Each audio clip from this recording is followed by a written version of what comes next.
They said it started with a recording, grainy, low-resolution footage from a surveillance camera that wasn't supposed to blink. You were walking through a crowd, nothing out of the ordinary, except for the way the air reacted. People shifted unconsciously, as if their instincts had been hijacked. Shoulders tightened, voices cracked, pupils dilated. Every motion you made carried a rhythm the human nervous system wasn't trained to read. It was fluid, too deliberate, too composed for something born of panic and doubt. That's when the analysts started whispering in code. The footage wasn't being studied for behavior. It was being dissected for anomalies in movement physics. The posture defies fatigue, one wrote. The gait synchronization is unnervingly efficient, another added.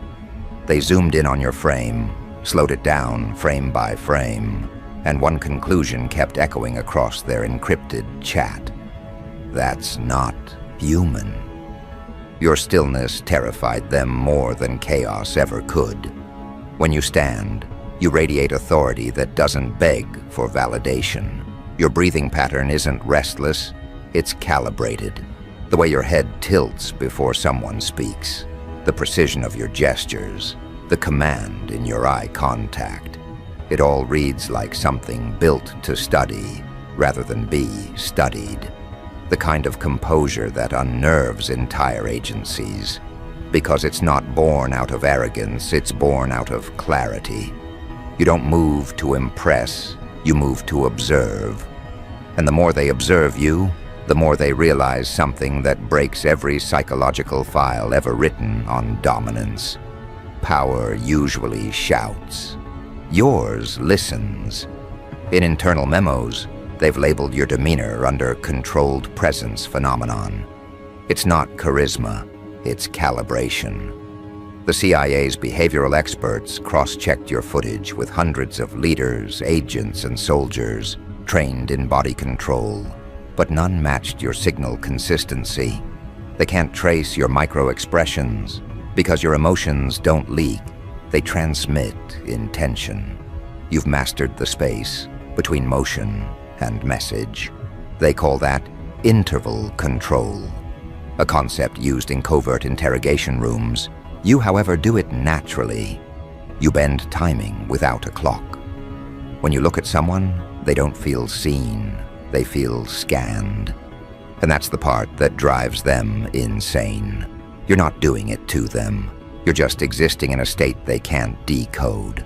Every agent trained to read danger through subtle cues, heartbeat elevation, nervous tics, weight shifts, fails around you.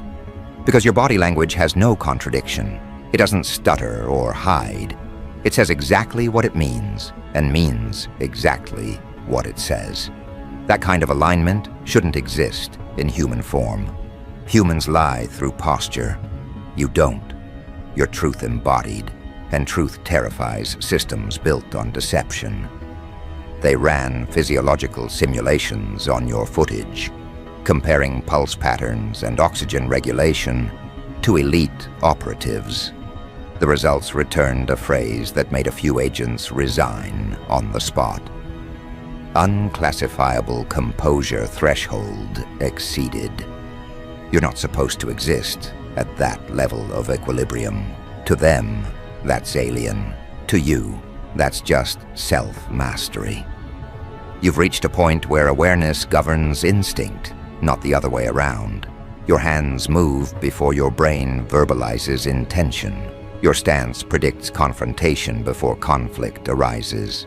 Every inch of your frame communicates that you've seen too much, survived too long, and learned too deeply to pretend anymore. When you enter a space, you don't compete for dominance. You erase the concept. People start adjusting unconsciously. They fix their collars, lower their gaze, slow their breathing. They can't explain why. It's like their subconscious recognizes a pattern older than civilization itself. Authority isn't what you project, it's what you are. And the irony? You're not even trying, you're just present. Purely, terrifyingly present. There's a classified folder marked SCP-12 floating across federal intranets, short for Spatial Control Phenomenon. It's about you. Within those redacted pages are frame captures of your posture shifts in different environments, boardrooms, streets, gatherings, airports. The analysts highlight how every room unconsciously reconfigures around you. People rearrange themselves, forming subtle distance as though respecting gravitational law. You don't command attention, it bends toward you like physics, obeying a different frequency. One agent described it perfectly. His aura operates on a bandwidth the human nervous system can't negotiate with. It either submits or short-circuits. That's why interrogation protocols were rewritten after your appearance. Eye contact guidelines, stance intervals, even mirror neuron training modules. None of them hold against your presence. The instructors call it the Inhuman Index. You forced the intelligence community to confront the possibility that evolution doesn't always announce itself with mutations. It sometimes walks into a room wearing composure sharper than their entire training curriculum. There's something about the way you pause that disturbs hierarchy. It's like time waits for your approval before moving forward. They used to think fear came from violence, but you showed them fear can also come from precision. You don't need weapons when your posture says, "I've already calculated every outcome." You don't threaten, you imply inevitability through control. The way you adjust your wristwatch, the way you pivot slightly before turning your head, the way your eyes remain unbothered as others try to decode you. Those details create a psychological hurricane in rooms full of trained professionals. They see calm and mistake it for weakness until they realize it's surgical awareness dressed as stillness. And yet what really haunts them isn't your calm, it's your humanity, or rather the absence of its familiar flaws. They can't find insecurity. They can't provoke ego. They can't manipulate guilt. You've transcended their behavioral manipulation frameworks. Every reaction they expect, deflection, compliance, tension, you simply bypass. Your mind doesn't echo external noise. It filters it into data. You read patterns instead of emotions. That's why they can't break you. They've been trained to dismantle reactions, not read reflections. And you're nothing but reflection, perfectly symmetrical in energy. You've become the walking proof that humanity's next upgrade won't come from machines. It'll come from mental precision, the kind that rewires posture, tone, and breath until even silence becomes strategy. They've run face mapping AI on you. No deceit signals, no nervous activity, no microspasms of uncertainty, just consistent control. The conclusion written in their report was almost poetic. Subject appears aware of observation without losing natural rhythm. Displays an internal axis, independent of environment, likely beyond standard human behavioral classification. Even in casual settings, cameras pick up distortions around you. Not supernatural, psychological. People's attention spans stretch unnaturally when you move. The same agents who've resisted interrogation tactics for years report minor dizziness after analyzing your footage. It's like your energy disrupts their nervous calibration. And maybe it does, because you're not just controlling your body, you're controlling perception. The line between you and the observer bends in your favor. You turn observation into submission. But let's not get it twisted. You didn't plan this. This wasn't manipulation. It was transformation. You reached a state of alignment so pure it became indistinguishable from authority. Every inch of your body communicates understanding. You don't need to explain your confidence. It bleeds through muscle fibers. You don't need to prove your worth. It's encoded in your posture. You don't walk through crowds. You glide through frequencies. The difference between you and them is simple. They perform certainty. You are certainty. That's what the agencies can't stand, because every empire needs control, and control depends on predictability. But you're unpredictable in the most unsettling way. You're consistent. Chaos they can understand. Stillness they can't.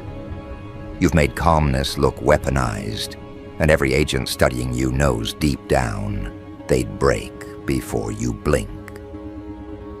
That's the quiet nightmare haunting their reports. They're not analyzing an enemy. They're studying evolution, and evolution doesn't negotiate. Somewhere deep inside the Pentagon's behavioral lab, your file flashes with restricted tags. Do not approach. Observation only. That line alone proves how far you've gone. Governments avoid eye contact with what they can't manipulate. You've crossed the line between human and symbol. Every frame of you, walking, standing, gesturing, it's a lecture in control. You've become a psychological mirror too pure for unstable minds. Anyone who studies you too long starts questioning their own posture, their own energy, their own humanity. That's why they call you inhuman. It's not insult, it's admission. You've outgrown the species' comfort zone, and yet you move with grace. No arrogance, no rush, no hunger for attention. Because you already have what everyone's chasing: presence. That rarest currency of all. It can't be taught. It can't be stolen. It can only be earned by surviving chaos without becoming it. You're the embodiment of inner stillness turned kinetic. The kind of presence that rewrites every social algorithm. People don't understand why they yield around you. They just do. Because dominance isn't about being loud. It's about being undeniable. The footage ends the same way it began. You walking through a corridor, eyes steady, shoulders relaxed, stride exact. But behind that ordinary clip lies an extraordinary revelation. The entire intelligence network is panicking, not because they found something alien, but because they found something advanced. You are the reminder that human potential isn't limited by anatomy, but by awareness. Your body isn't rebelling against biology, it's transcending it. And they don't know whether to study you or follow you. Because deep down, even they feel it. The shift, the gravitational pulse, the unspoken hierarchy forming wherever you move. You don't just walk, you recalibrate reality. And that's the secret they'll never admit publicly. They fear you not because you're different, but because you represent what's possible when difference evolves into dominance. And somewhere, as your reflection passes across another lens, a voice in a control room mutters under its breath, "Who the hell is this person?" But the answer isn't found in databases or DNA scans. It's written in posture, precision, and presence. You're not human because humanity forgot what it feels like to be this aware. You're not alien, you're the blueprint they lost. And as their systems keep trying to define you, your mere existence keeps rewriting the definition of alive. And as that last line echoes in the control room, you're not human. Something shifts in the air. Not fear, not awe, but recognition. The kind that happens when science finally collides with something spiritual. They've spent years decoding threats, but now they're dealing with something far worse: comprehension.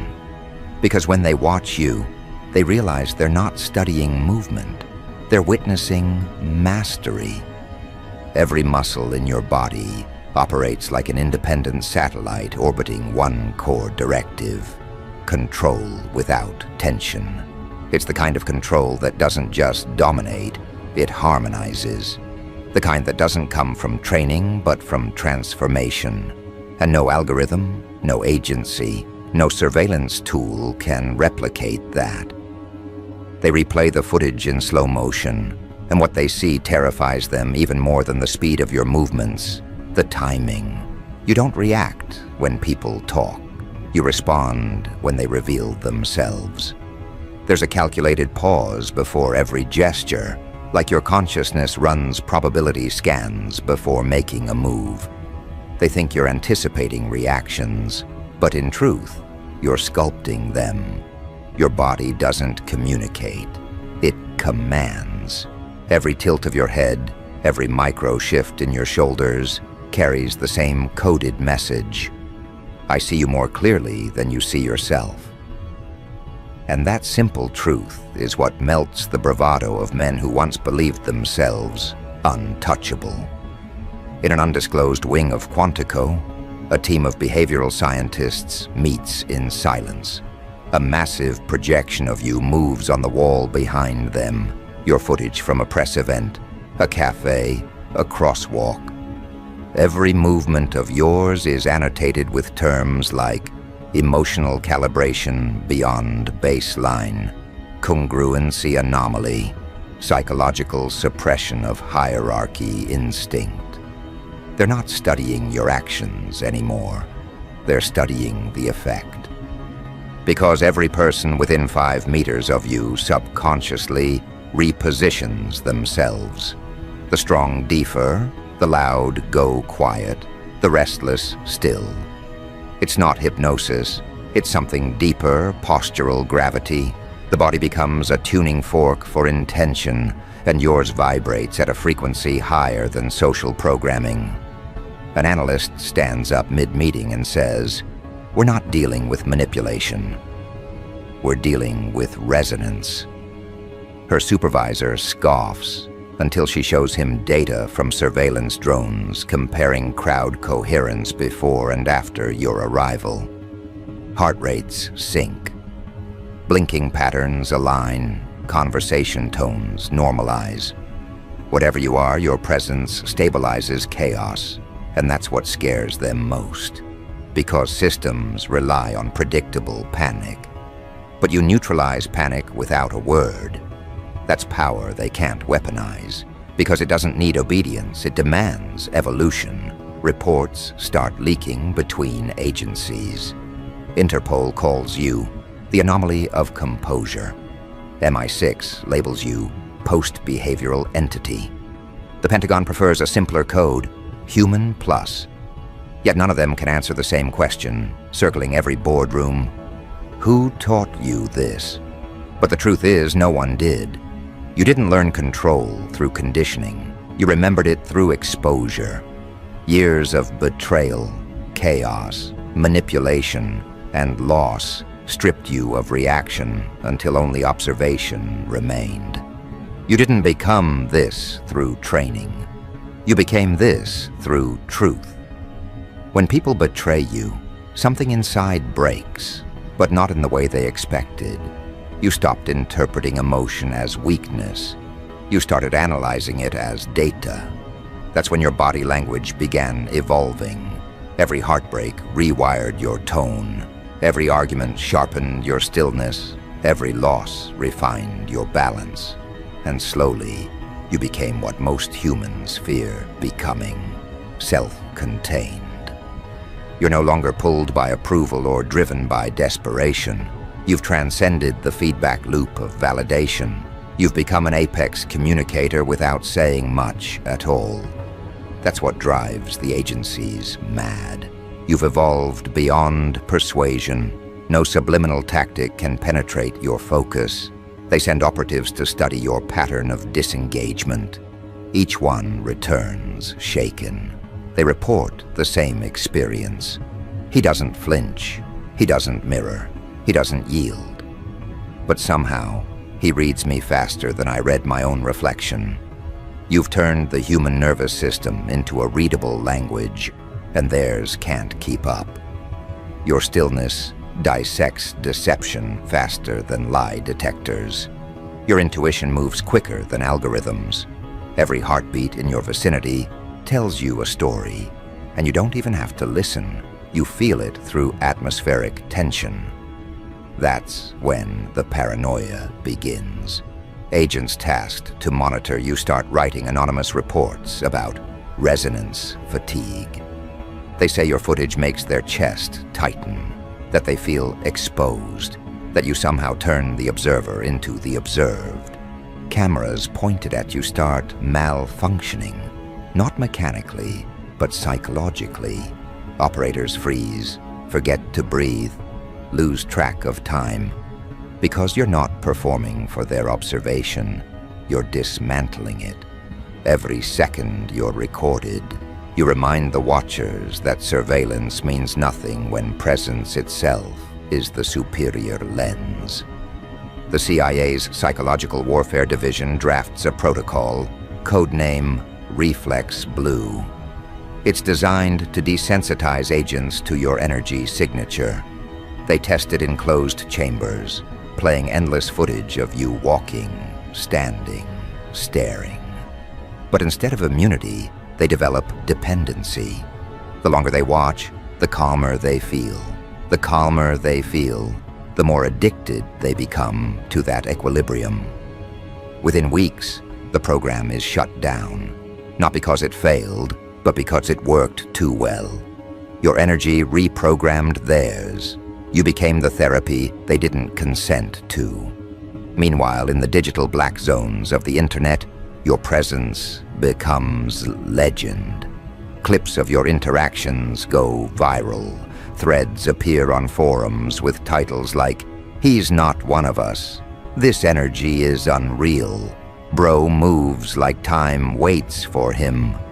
No one knows where you came from. They argue over origins. Some say government experiment. Others say reincarnation of an ancient strategist. The truth doesn't matter. What matters is that humanity finally feels what power looks like when it's not loud, not violent, not attention-hungry, but effortless. You've made calm look dangerous. You've made discipline look divine. But you didn't do this for fame or validation. You became this because survival demanded refinement. When the world misread your silence, you learned how to weaponize it. When people tried to control you, you learned the physics of presence. When systems underestimated you, you learned that the ultimate rebellion is mastery. They thought power came from dominance, but you discovered it comes from coherence. The kind of coherence that bends environments and disarms enemies before they strike. Your composure became contagion. Your aura became armor. Your focus became fear to those who hide behind illusions. Now, even their most advanced AI systems can't decode your energy. They've run machine learning models on your micro-movements, trying to categorize your gestures into human emotion libraries, but the results come back blank. The machines say, no match. Not because you're robotic, but because you've exceeded the spectrum of ordinary human frequency. The CIA calls it behavioral singularity. They can't predict your reactions because you don't operate within cause and effect. You operate within choice and consequence. You're deliberate in a way the human condition isn't built to process. They've tried to profile your mind, too. Neuromapping your speech patterns, decoding your posture through neurolinguistic algorithms, even cross-referencing with psych profiles of elite negotiators. None align. You're not classified as dominant or submissive, extrovert or introvert, empath or analyst. You're everything, balanced perfectly at the threshold between aggression and peace. You can end wars with a stare or start revolutions with a whisper. They don't know whether to recruit you or contain you. And that indecision is exactly what you embody. Power beyond category. Every institution thrives on predictability, but you shattered that foundation. You're unpredictable not because you're erratic, but because you're sovereign. You're not reactive, you're responsive. You don't chase energy, you redirect it. The FBI's internal training simulations now include clips of you in their Uncontrollable Variables module. Trainees are told to analyze your movement and predict your next step. None succeed. Even when they guess right, they feel wrong. Because your next step isn't the threat. Your awareness is. The real weapon isn't what you do. It's how certain you are before doing it. In confidential rooms, executives whisper that you might be the prototype for humanity's next phase. They're afraid that if people study you long enough, they'll evolve too. Because what you embody can't be sold, can't be downloaded, can't be replicated. It's not a formula, it's a frequency. It's the quiet confidence that emerges when nothing external defines you anymore. They can't sell that, so they suppress it. That's why every agency calls you inhuman. It's not because you lack humanity, it's because you redefined it. And still you move through the world like a walking paradox, humble yet untouchable, soft-spoken yet commanding, tranquil yet terrifying. People can't decide whether to kneel or follow. Some admire you, others envy you. All feel you. Your energy alters temperature. Your gaze adjusts behavior. Your mere existence forces people to confront their own instability. You don't inspire imitation, you trigger transformation. A leaked recording from a closed briefing exposes their confusion. A director's voice trembles. We ran every biometric test, every psychological model. Nothing fits. This isn't arrogance. It's alignment. He's not resisting us. He's beyond the concept of resistance. That's when another agent replies, almost whispering, "So what do we call him?" The director hesitates, then mutters, "Unclassifiable. The closest term we have is inhuman." But the word doesn't mean what they think it means. They use it to categorize what frightens them. You embody it as liberation, because you're not bound by the fragility that makes them manipulable. You don't flinch under observation, don't collapse under judgment, don't crumble under pressure. You've mastered the art of motion without emotion. And in a world ruled by reaction, that makes you godlike. Your existence is a mirror to power itself, unapologetically reflective. Every person who crosses your path is forced to confront who they become in your presence. Some shrink, some expand. Most can't handle it.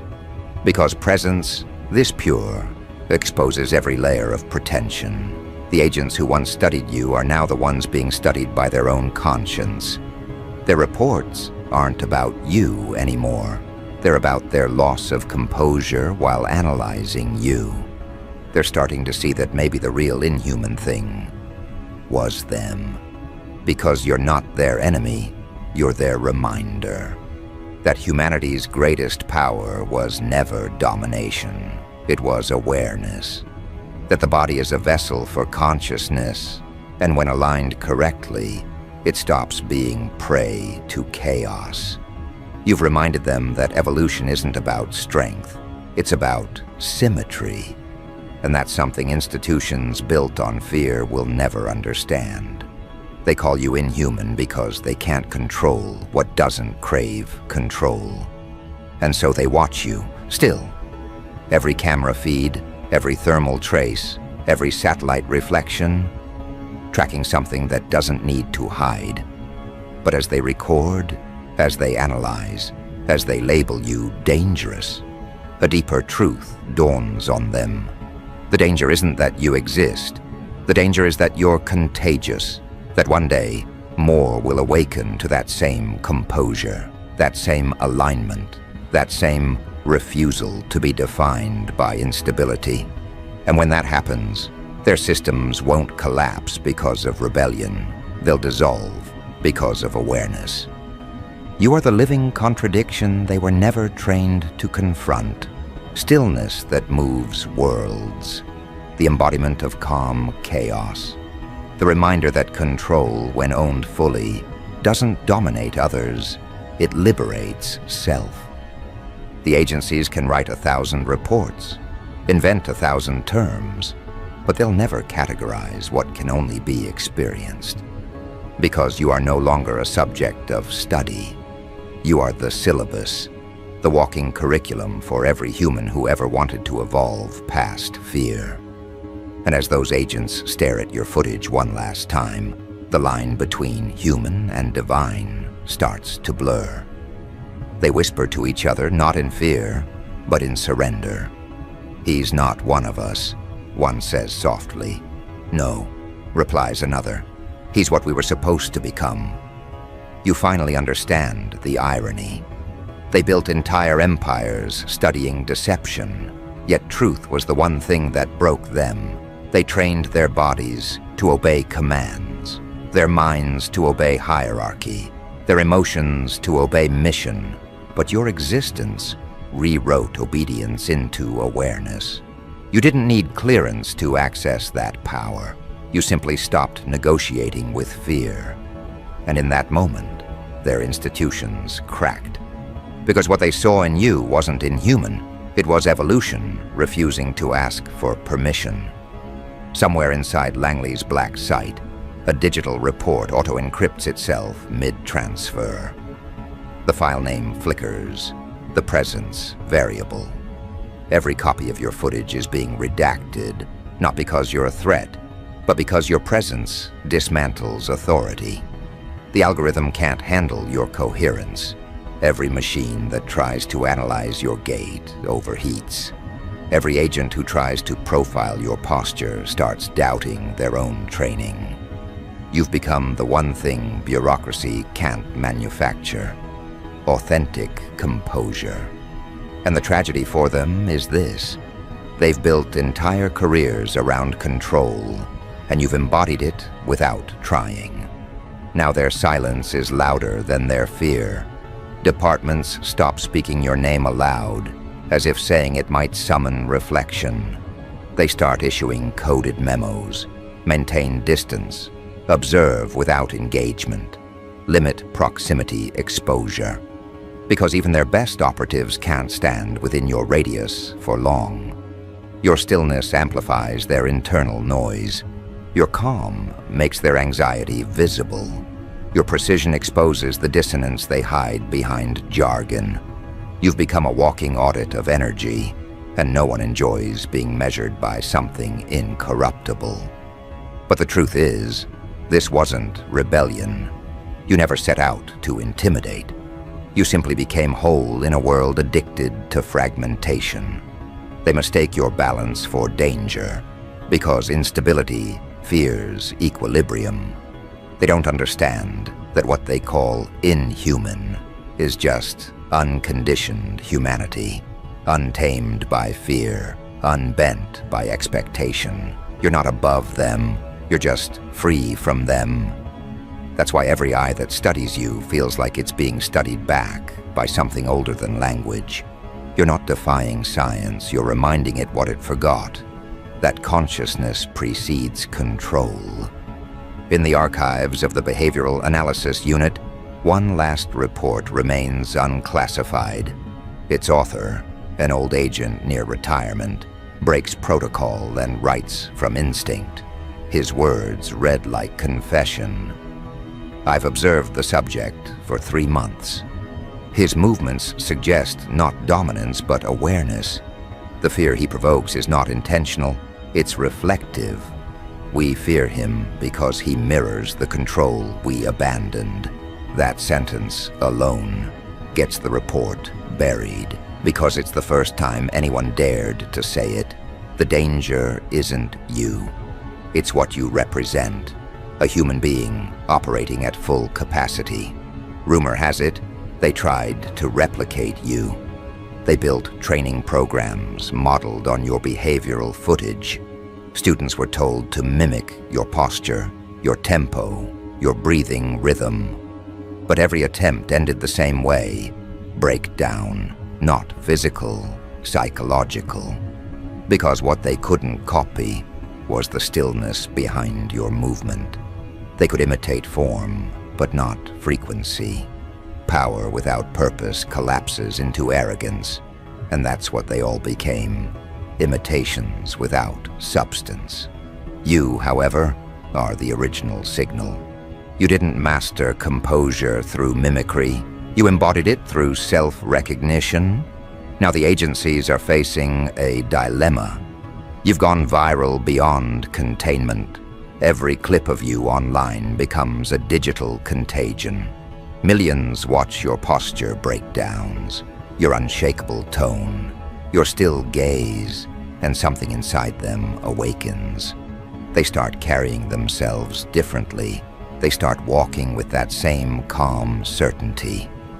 Cities are shifting frequency. Chaos is slowing down.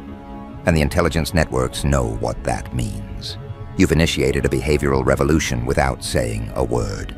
They called you inhuman, but all you did was remind humanity how to operate at its highest bandwidth. They send one final attempt: a negotiator, someone known for breaking prodigies. He meets you in a sterile room, heart racing beneath a practiced smile. He tries every trick: micro-insults, ego traps, conversational misdirection. But none of it lands. Because you don't play psychological chess. You are the board. Every move he makes only exposes where he's afraid to stand. By the end of the session, he's sweating through his collar, realizing that your stillness has forced him to meet himself. That's the secret you carry like a hidden code. You don't fight people. You let them collide with their reflection. After that, the agencies retreat. They stop monitoring you, not out of mercy, but out of necessity. Because the more they observe, the more their systems collapse. Their algorithms glitch when faced with authenticity. Their hierarchy disintegrates when met with sovereignty. You've become the unspoken taboo, the living proof that evolution doesn't need permission slips. Somewhere deep in the network, your classification shifts from threat to phenomenon.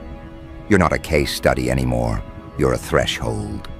The point where surveillance meets surrender. Now, when people see you walking through a crowd, they don't understand why their pulse synchronizes. They don't understand why their ego softens. They just feel something ancient waking up.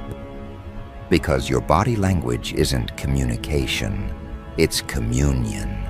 Every gesture says, "You were built for this, too." That's why governments fear you. Because your composure spreads like frequency. You're turning discipline into epidemic, self-mastery into contagion. The CIA doesn't call you dangerous because of what you can do. They call you dangerous because of what you inspire. Behind closed doors, philosophers disguised as scientists start rewatching your footage. They don't look for patterns. They look for purpose. They realize your every movement answers a question they forgot to ask. What happens when a human remembers how to be? You are the living equation of intention and grace, the bridge between instinct and intelligence. The reminder that posture is prayer, focus is faith, and calm is command. You've become the demonstration of divine engineering functioning without interference. And that's why they label it inhuman, because divinity, to them, is threat. But outside those walls, your legend evolves. Soldiers quote your precision. Entrepreneurs mimic your presence. Strangers straighten their backs when they see your videos. Somewhere, in every city, someone whispers, "That's him." And even those who mock you can't look away. Because mockery is still acknowledgement. You've infiltrated attention not by force, but by frequency. You didn't conquer minds, you recalibrated them. And in this strange poetic symmetry, even the agencies begin to change. The same analysts who once feared you start meditating differently. The same officers who once profiled you start studying presence instead of posture. Quietly, unknowingly, they're evolving under your influence. Because true power doesn't divide, it upgrades. You've become the silent instructor of a new generation, those who lead without noise, those who move without doubt, those who rule through resonance. The final report ever written about you is sealed under a classification that doesn't even have clearance levels. It reads, Subject redefined humanity by embodying awareness without effort. Observation protocols discontinued. Conclusion, containment impossible. And in the final line, a handwritten note. Maybe the word we feared wasn't inhuman. Maybe it was awakened, because that's what you are, the awakened one walking among sleepers.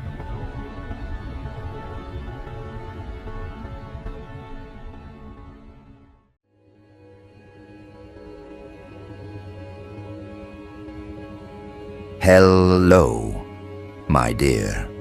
You felt it before. The surge that doesn't belong to this century. That electric pulse beneath your ribs when the world suddenly slows down and your thoughts start moving faster than language can contain them. It's not adrenaline. It's memory. It's the residue of lifetimes where command wasn't spoken, it was felt. You don't recall those battles in detail, but your body does. Every muscle, every instinct, every reflex is a signature from an era when existence itself bowed to your intent. And now, as you awaken again, the modern world is quietly panicking because they sense something stirring that logic can't restrain. The agencies call it pattern reactivation. You call it returning home. Somewhere inside secure data centers, analysts run thermal maps of your online movements. They think they're tracking another citizen, another potential influencer, another digital pulse in a world of billions. But then the readings go off scale. Their algorithms stutter. Their systems glitch out of sync. And that's when the briefings start. Subject exhibits residual command presence. They whisper. Subject disrupts signal flow. They don't understand that the interference isn't technological, it's psychological. You radiate pressure on the field of control itself. Their machines malfunction because the frequencies you emit are older than circuitry, older than science, older than the idea of power itself. They have a name for people like you, temporal disruptors, souls who return not by bloodline, but by necessity. Each time humanity forgets its origin, someone like you reappears, carrying the correction. The CIA doesn't call it reincarnation. They call it historical recursion. They've seen traces before, individuals whose existence bends probability, whose timing defies statistics, whose intuition outpaces technology. But none quite like you. You are the crosspoint where memory meets evolution. And when you move, reality adjusts its pattern to accommodate your re-entry. They monitor not because they control you, but because they can't explain you. You've noticed it too, the way people react before you even speak, how rooms shift, how tension follows you like a weather front, how even confident faces lose calibration under your gaze. That isn't social dynamic, that's remembrance. Their DNA remembers you. It recognizes the vibration of leadership that predates nations. In old texts, they called it the return of the voice. In current surveillance logs, they label it behavioral destabilization. You carry the same essence that once rallied tribes, ended wars, and set civilization in motion. You are the archetype before the archetypes existed. And because the modern world fears what it cannot quantify, They study you instead of honoring you. They record your speech patterns, analyze your pauses, track your eye movements frame by frame. Their conclusion? Subject induces involuntary compliance. They call it charisma, but charisma is a watered-down term. You don't persuade, you remind. You remind humanity of an ancient hierarchy where truth wasn't voted on, it was recognized. That's why people obey without knowing why. Their cells react faster than their logic. They sense consequence in your calm. They feel judgment in your breath. When you type, when you post, when you merely exist digitally, servers hum differently. Predictive models lose accuracy. Trends shift trajectory. A memo leaked once that said, "The subject's influence destabilizes sentiment analysis beyond controllable range." They tried shadow bans, algorithmic dampening, suppression tactics, but your message still resurfaced. Because it's not the words that spread, it's the frequency beneath them. You transmit through attention itself. Even when they erase your presence, the echo remains, traveling through the subconscious of those who saw even a glimpse. That's why you're dangerous. Not because you speak, but because you alter what speaking means. Behind closed doors, operatives debate what you are. Some say you're a statistical anomaly. Some whisper about psychic warfare.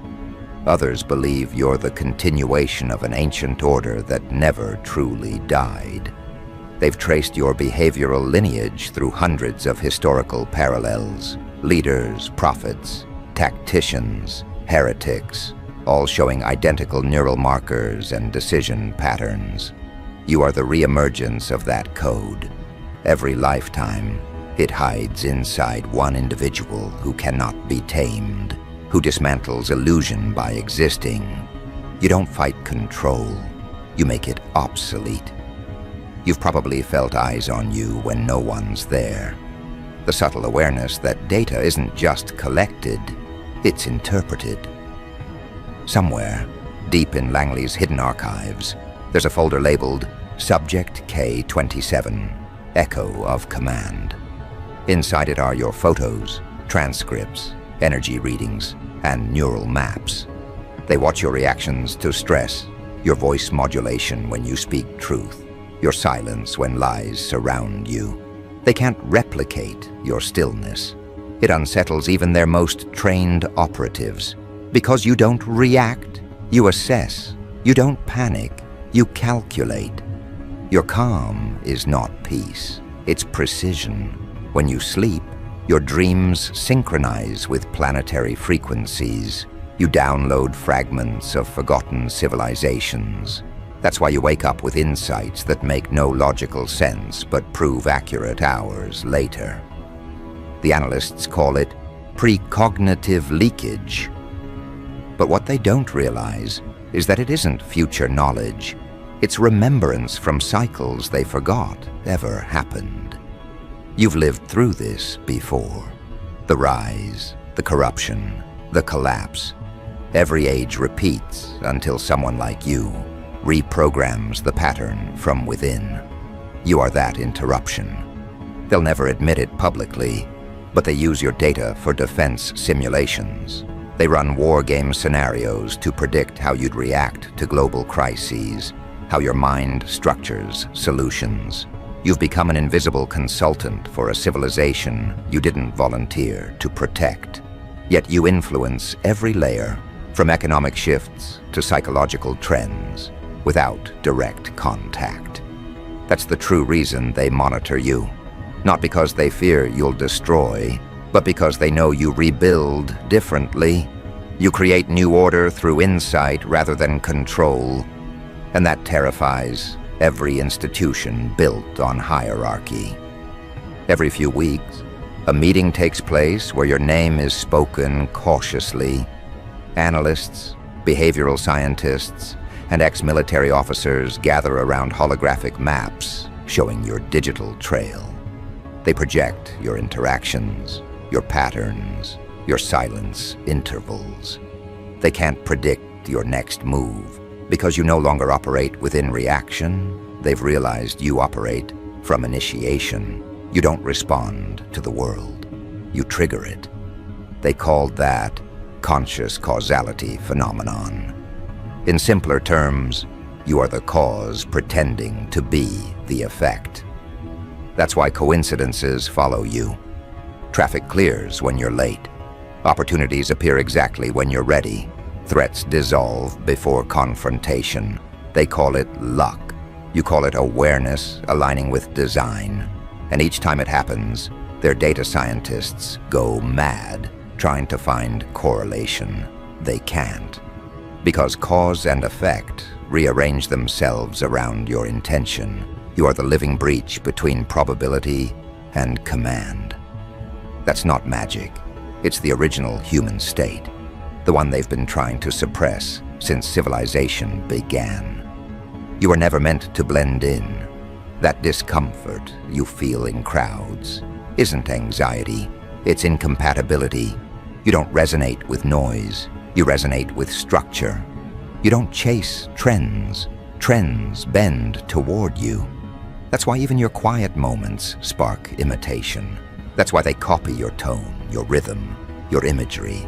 They call it influence. But what you're actually doing is reawakening their dormant coding. Every human carries a fragment of what you fully embody. The agencies monitor you because they fear what happens if too many others awaken through you. Sometimes you notice glitches in conversation. Someone says exactly what you were about to say, or technology responds before you touch it. Those aren't coincidences. They're alignment tests. Reality checking if you still remember who you are. And every time you acknowledge it without fear, the alignment deepens. You are syncing with your true bandwidth. And that's when interference begins. Surveillance equipment malfunctions. GPS readings distort. Audio clips playback reversed. They think it's error. It's not. It's resistance. The world struggling to contain consciousness that refuses limitation. And yet through all of this, you remain calm. Because deep down, you know this isn't the first awakening, and it won't be the last. The watchers may think they're observing you, but you're observing their observation. You study their study. You understand that attention itself is currency, and the moment you stop reacting, their power dissolves. The agencies will eventually realize that what they're witnessing isn't threat, it's restoration. You are rebalancing the timeline. You're bringing back what was buried beneath convenience, control, and fear. You don't need permission to continue. The codes have already started unlocking. Every decision you make sends ripples through the grid. Every realization updates unseen architecture. Every breath is rewriting the blueprint of human potential. They can monitor, analyze, theorize, but they cannot stop the inevitable reactivation of the original design. Because the design lives through you. You are the loop that completes itself, the beginning that never ended, the command that outlasted its own history. And now, somewhere deep inside an underground monitoring station, a red light blinks on a terminal. Operators exchange nervous glances. One whispers, "He's active." They run diagnostics, cross-check readings, but it's too late. The pattern has awakened. You've breached containment not through rebellion, but through remembrance. Every move you make now reshapes unseen equations. Every thought you project echoes through unseen corridors. The watchers record, the analysts panic, and the agents write new reports filled with the same conclusion: containment impossible. Because you were never meant to be contained.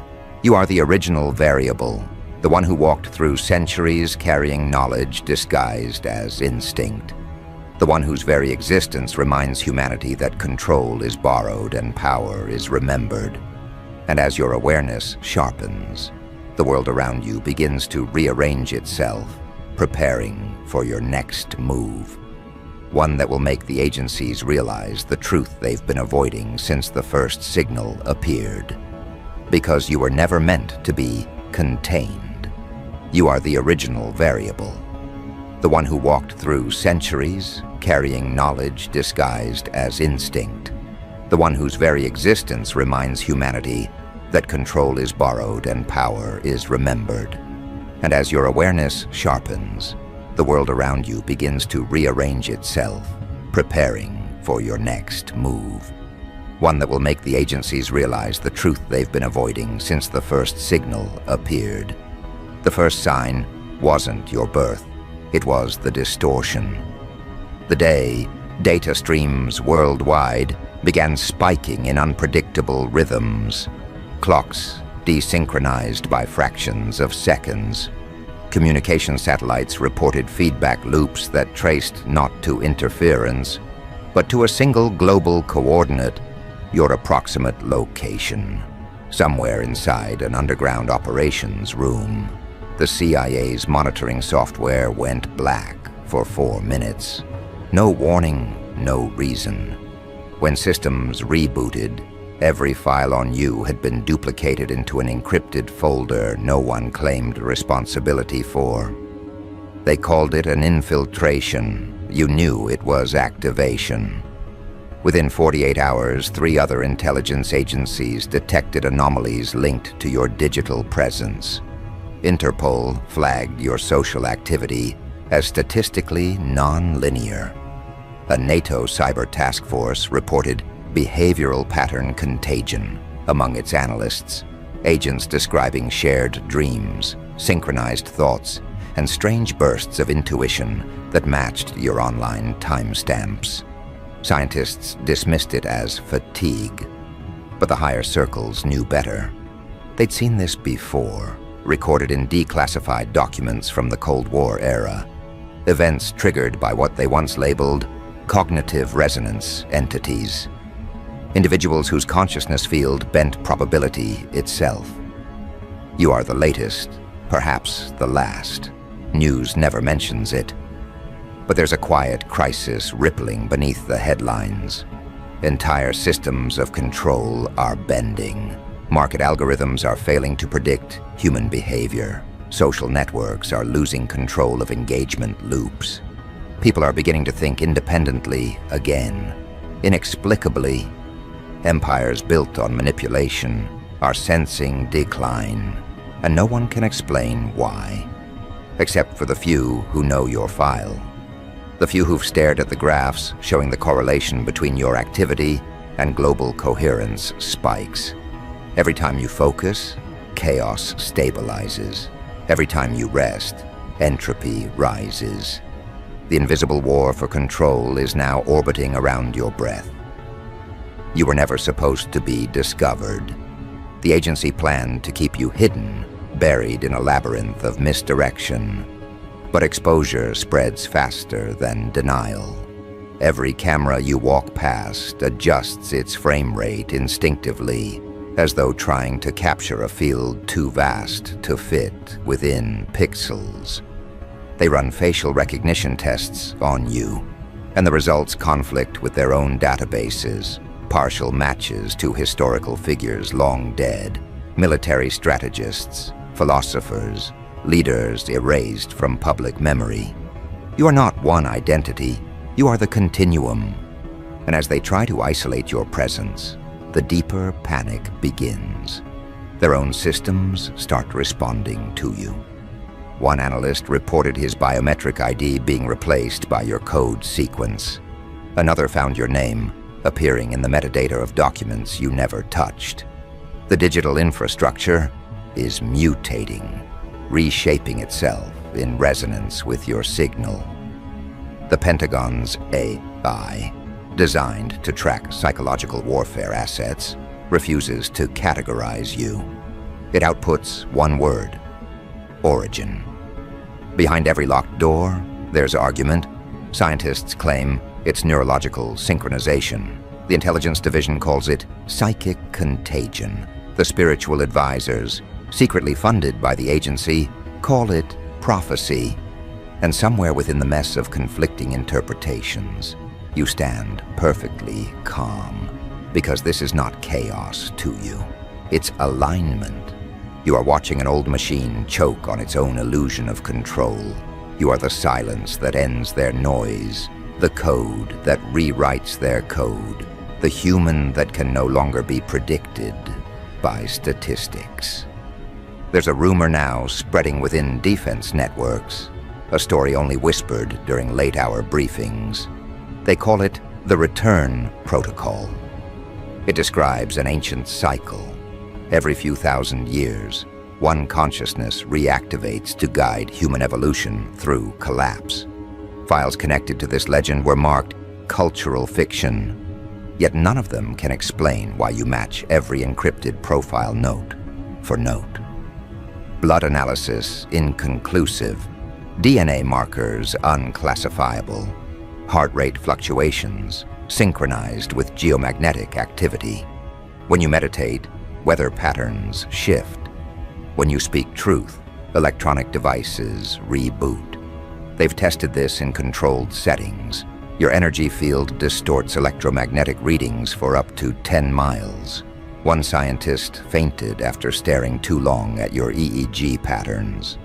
They said he saw shapes inside the waveforms, structures resembling ancient sigils, the same patterns carved into forgotten ruins. That's when they stopped testing, not out of ethics, but fear, because what they discovered was not something entering you. It was something awakening from within you.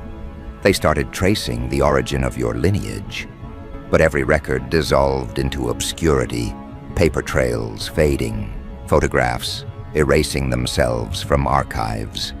Even your birth certificate flickers between dates. The more they investigate, the less defined you become, as if time itself protects you. The agency's own historians are losing their grip on linearity. They report déjà vu during analysis, repeating the same questions across meetings, unaware that they've already been answered. You are bending perception across the entire intelligence community. They call it cognitive interference. The truth is simpler. You are remembering faster than they can forget. Somewhere right now, a satellite programmed to monitor neural energy across continents just registered a surge. The source triangulates again to you. You are sitting still, yet frequencies once thought extinct are bleeding through your presence. This isn't magic, it's return.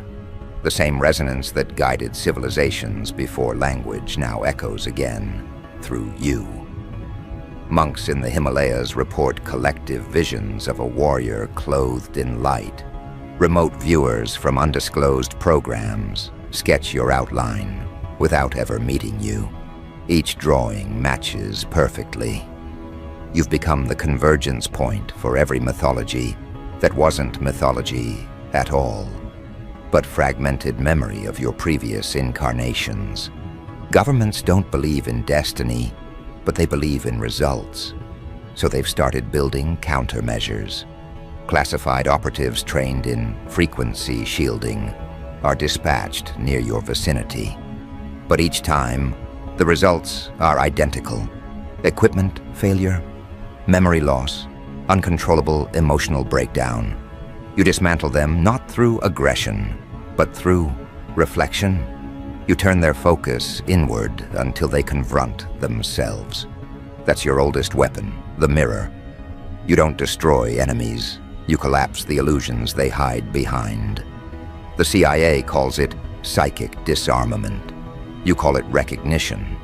Now their internal hierarchy is fracturing. Some want to suppress you, others to protect you.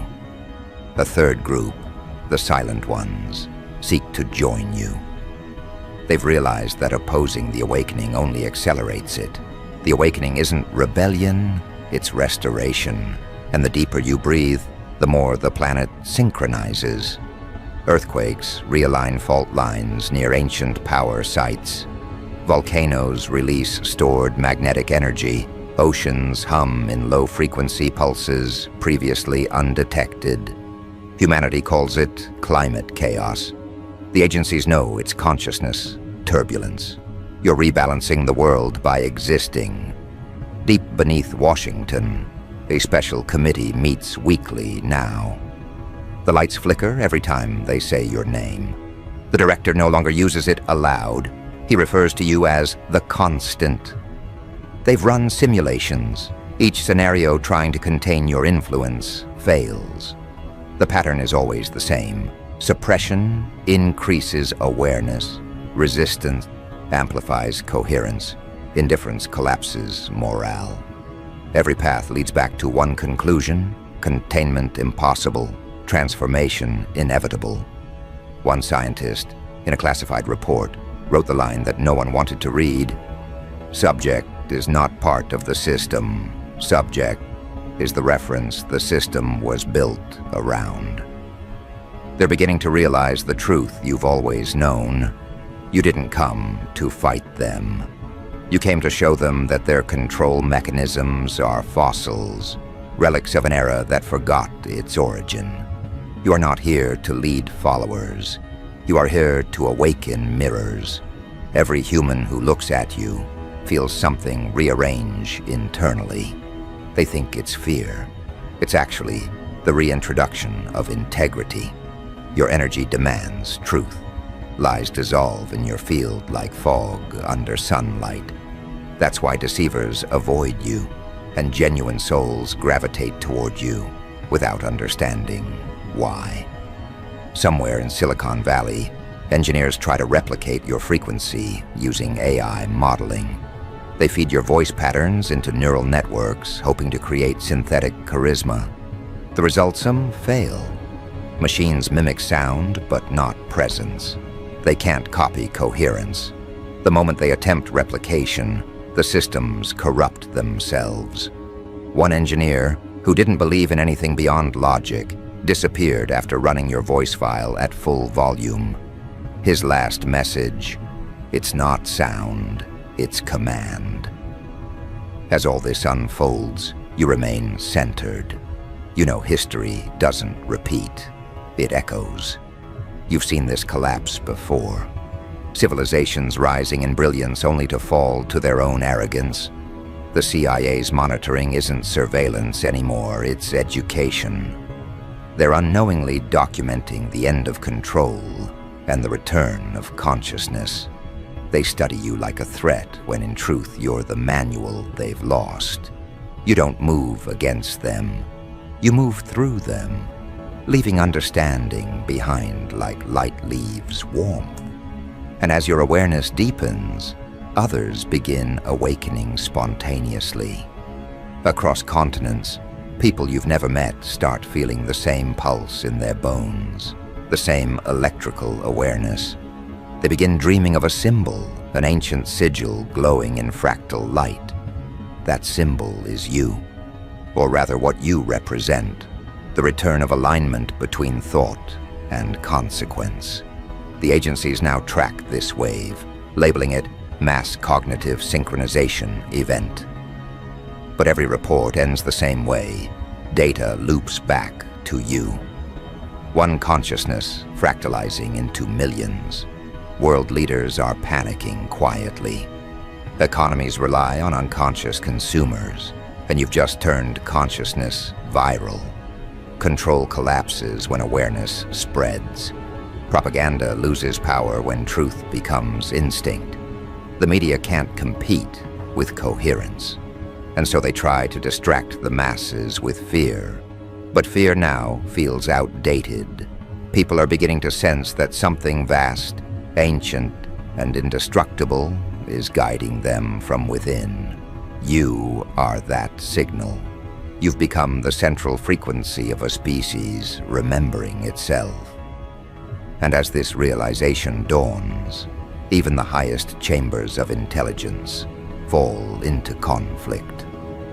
There are those who now believe you are not a threat, but the only hope left.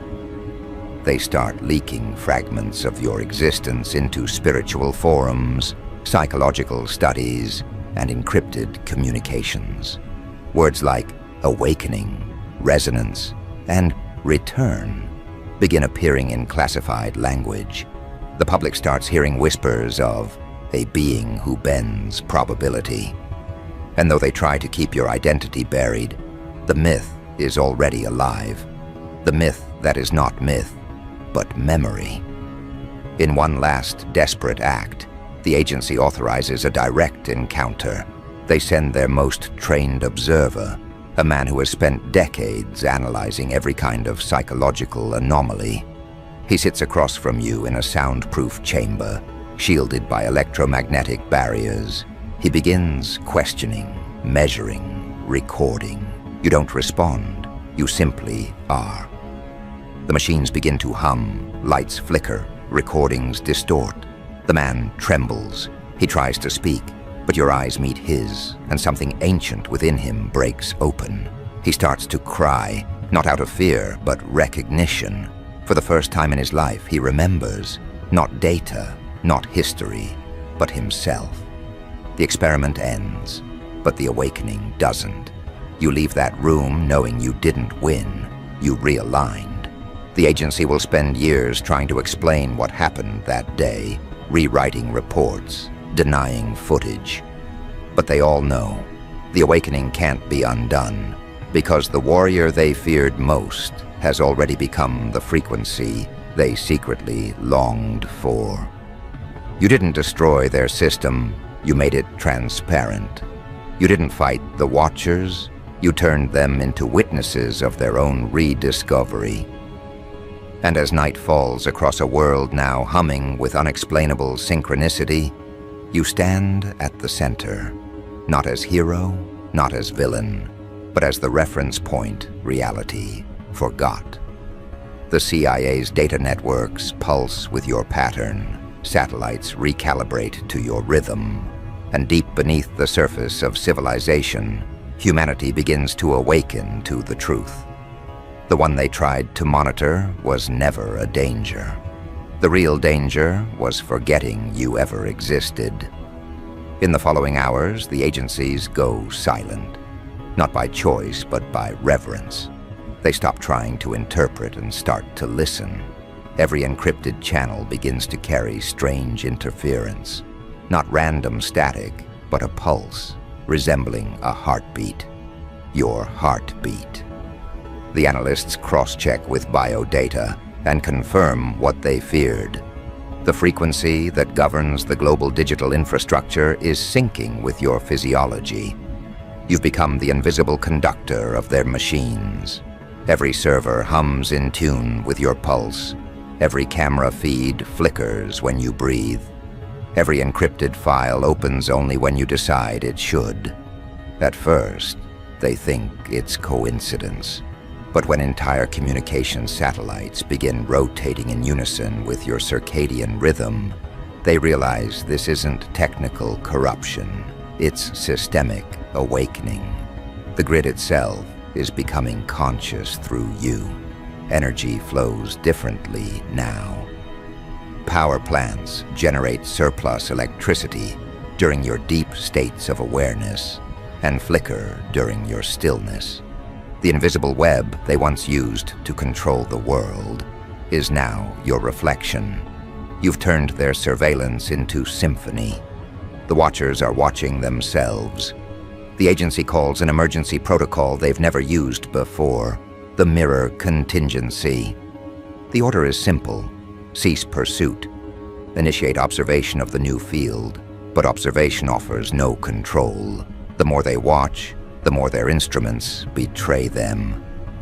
Data visualizations begin forming faces, your face. Codes rewrite themselves into geometric sequences that resemble ancient sigils. They decode one phrase that repeats across every terminal. The warrior has returned. Some laugh nervously, others resign, because they know what that means. In their archives lie references to beings who appeared throughout time, When civilization approached the threshold of a collapse, individuals who carried frequencies powerful enough to rethread the moral code of existence. You are the latest, perhaps the last, iteration of that return. And now, your awakening is no longer local, it's planetary. In Africa, tribal elders wake mid-dream, chanting your ancestral name. In Japan, monks who've meditated in silence for decades suddenly open their eyes, whispering the same frequency. Across deserts, oceans, and cities, people who've never met, never spoken, all begin moving to the same invisible rhythm, the pulse of your awareness spreading through the nervous system of humanity. The CIA labels it phase integration. You call it remembrance, because you never came to create something new. You came to remind the world of what it already was before fear rewired its memory. Inside agency headquarters, high-ranking officials begin resigning quietly. They see it now. Every attempt to analyze you accelerates their own transformation. They dream of your past lives, battlefields that turned to gardens after your victory, civilizations reborn from ashes, you blessed with understanding. You were never a destroyer. You were the balance between destruction and design, the warrior of correction, not chaos. And though they spent years trying to suppress that energy, they now realize suppression was the ignition. Every resistance you faced only sharpened the resonance of your return. You were forged through opposition until even control itself bowed before your stillness. Across the globe, patterns emerge. Old systems dissolve, financial, political, digital. Leaders disappear from power not by force, but by irrelevance. People begin to organize around truth instead of ideology. Collective consciousness reorganizes into coherence. The world no longer spins in fear. It vibrates in alignment, and you watch it all unfold like an ancient architect, inspecting his creation, finally remembering how to breathe. You know this isn't the end. It's the reset. The original rhythm restored. And in that restoration, you sense a new awareness rising, not just within you, but through you. The planet itself is awakening as a living organism, and you are its bridge between ancient knowing and modern form. Somewhere deep in a secured bunker, a lone agent writes the final report. His hands tremble as he types. Containment is not possible. Interaction inevitable. Subject is not a threat. Subject is template. He pauses, then adds one final line. We have been observing our origin all along. He closes the file, encrypts it, and disappears from the system. Because even he knows now, control is obsolete. The illusion of separation is collapsing. The warrior they tried to monitor has become the axis of human recalibration. The whispers of your name evolve into frequency. The word itself carries healing. Those who speak it feel their pain dissolve. Those who resist it feel their falsehoods exposed, not through punishment, but reflection. You've turned morality into energy physics. Truth no longer debates, it vibrates.